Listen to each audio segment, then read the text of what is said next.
అందరికీ నమస్కారం అండి. నిన్న కాకినాడ రూరల్ ఎమ్మెల్యే గారు పంతం నానాజీ గారు మాట్లాడిన మాటల ఉద్దేశించి జగన్మోహన్ రెడ్డి గారి గురించి మాట్లాడిన మాటలు. జగన్మోహన్ రెడ్డి గారు వైఎస్ఆర్సీపీ పార్టీ అధ్యక్షులు, అలాగే మాజీ ముఖ్యమంత్రి వర్యులు. ఆయన గురించి ఆయన మాట్లాడిన మాటలు నిజంగా గర్హనీయం అండి. నువ్వు కాకినాడ రూరల్ నుంచి పోటీ చేస్తావా, బాధ్యత్ ఇక్కడ నుంచి పోటీ చేస్తావా అని మాట్లాడుతున్నారు. ఆ మాటలు కరెక్టేనా పంతం నానాజీ గారు? చెప్పండి ఎమ్మెల్యే గారు. మీరు విమర్శలుంటే విమర్శగా మాట్లాడండి. అది ఈ తీరు కరెక్టేనండి? అధికారంలో ఉన్నారు కదా అని ఇలాగే మాట్లాడటం కరెక్ట్ అండి? అదే వైఎస్ఆర్సీపీ అధికారంలో ఉన్నప్పుడు, జగన్మోహన్ రెడ్డి గారు ఉన్నప్పుడు, జగన్మోహన్ రెడ్డి గారు ఇలాగే తొక్కి నార తీస్తాం లేకపోతే ఇలా తీస్తామన్న మాటలు కానీ, అలాగే మా నాయకులు ఎమ్మెల్యేలు కానీ మినిస్టర్లు కానీ, లేకపోతే మా కాకినాడ నుంచి మా కాకినాడ రూరల్ నుంచి మా కన్నబాబు గారు కానీ ఏనాడైనా ఇలాంటి పరుష పదజాలాన్ని మాట్లాడారా? అది మీకే కాదు, అక్కడున్న నియోజకవర్గంలో ప్రజలందరికీ తెలుసండి.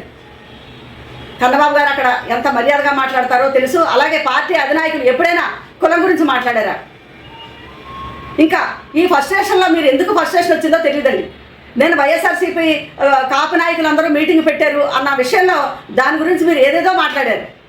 ఎవరో పార్టీకి సంబంధించిన వాళ్ళు పెట్టుకుంటారు. ఇంకా కులాల గురించి అంటారా? కుల ప్రస్తావన తీసుకొచ్చింది మీ అధినాయకుడే. నేను కాపు నాకు మీరు అందరూ సపోర్ట్ చేయాలని వేదికల మీద మాట్లాడింది మీ అధినాయకుడే సార్. మా నాయకుడు ఎప్పుడు కుల ప్రస్తావన తెచ్చి చేయలేదండి. మీ పార్టీయే కాదు, మా పార్టీయే కాదు, ఒక్క కులంతో ఎప్పుడు పార్టీ మనుగడ సాగించలేదన్నది అది అందరికీ తెలుసు. ఇంకా పార్టీలో ఉన్న వివిధ నాయకులు అంటారా, ఒక కూటమిగానో ఒక కలిసినప్పుడు ఏదైనా మాట్లాడుకుంటారు.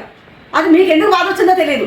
అంటే ఈ మధ్య జనసేనలో ఉన్న కాపు నాయకులు కొంతమంది అసంతృప్తిగా ఉన్నారు, బయటకు వెళ్ళిపోతున్నారు అన్న ఫ్రస్ట్రేషన్లో మీరు ఈ మాటలు మాట్లాడి ఉండొచ్చు.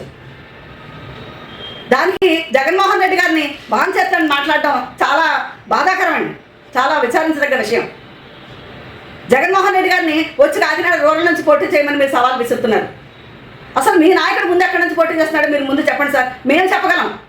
మా అధినాయకుడు ఎక్కడి నుంచి పోటీ చేస్తారంటే ఇన్ని సంవత్సరాల నుంచి ఎక్కడి నుంచి పోటీ చేస్తారో మా అందరికీ తెలుసు. మీకు క్లారిటీ ఉందండి? 2 సార్లు మీరు ఓడిస్తాను ఇక్కడికి రమ్మంటున్నారు. మీ అధినాయకుడినే మా పార్టీ నాయకులు ఓడించారు కదా 2 సార్లు. వైఎస్ఆర్సీపీ నాయకుడి చేతిలోనే మీ నాయకుడు ఓడిపోయారండి. మరి ఈరోజు మీరు జగన్మోహన్ రెడ్డి గారిని వచ్చి అక్కడ తీసుకొచ్చి సవాల్ చేసి అక్కడ మాట్లాడమంటున్నారు.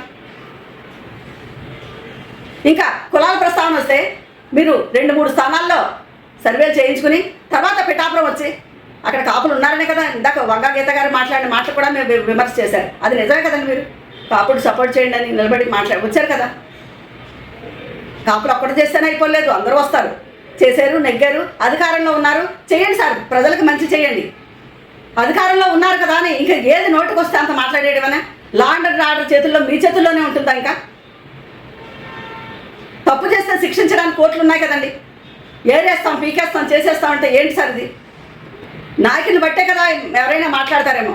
పవన్ కళ్యాణ్ గారు అలాగే తొక్కి నార తీస్తానంటున్నారు. ఆ మాటలు నిన్న కాకినాడలో మాట్లాడారు కాబట్టి ఆ ప్రభావం ఇంకా ఉండిపోయి మీరు మాట్లాడారు సార్. అసలు కాకినాడలో మీటింగ్ పెట్టింది పవన్ కళ్యాణ్ గారు. దేని గురించి మాట్లాడారు మీరే విన్నారు. ఆయన స్టేజ్ మీదే మీ నాయకులే అన్నారు, నేను ఒక్కడనే అన్ని చెయ్యాలా, మీరు ఎవరో మాట్లాడరా అని. అది మీ ఫ్రస్ట్రేషన్ ఏమని అది అప్పుడు. దానికి జగన్మోహన్ రెడ్డి గారిని ఇక్కడ పోటీ చేయమన్న వరకు మీరు వచ్చి పోటీ చేయండి అని మీరు మర్యాదగా పోనీ అనండి, సవాల్ విసిరండి. ఆ బాంచన్ ఈ మాటలు ఏంటి సార్? ఇంకా వైఎస్ఆర్సీపీ కాపులు లేకపోతే కూటమి చౌదరి కాపులు ఏం మాటలు సార్ ఇది? అన్ని కులాల్లో అన్ని పార్టీల్లో అన్ని కులాలు ఉంటారు. ఎవరికి నచ్చిన పార్టీలో వాళ్ళు ఉంటారు, చేస్తారు. ఇప్పుడు దాకా జరిగేది అదే కదా. దానికి ఎంత బాధ ఎందుకు సార్ మీకు? ఇంకా జగన్మోహన్ రెడ్డి గారిని సవాల్ చేస్తూ మాట్లాడడానికి, జగన్మోహన్ రెడ్డి గారు పార్టీ పెట్టిన చాలా కొద్ది కాలంలోనే ఆయన ఏంటో నిరూపించుకున్నారు. లేకపోతే ఆయన అక్కడ నుంచి ఎంపీగా పులివెందుల నుంచి పోటీ చేసినప్పుడు 5 లక్షల మెజార్టీతో నెగ్గారండి. ఆ రికార్డు ఇప్పటికీ అలాగే ఉంది.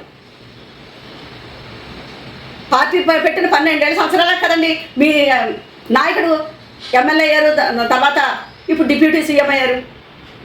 జగన్మోహన్ రెడ్డి గారు ఆ చరిత్ర కాదు కదా. ఆయనే అన్నారు, మీ నాయకుడు నేను 2 చోట్ల పోటీ చేస్తే మీరే ఓడించారు నన్ను అని మాట్లాడారు.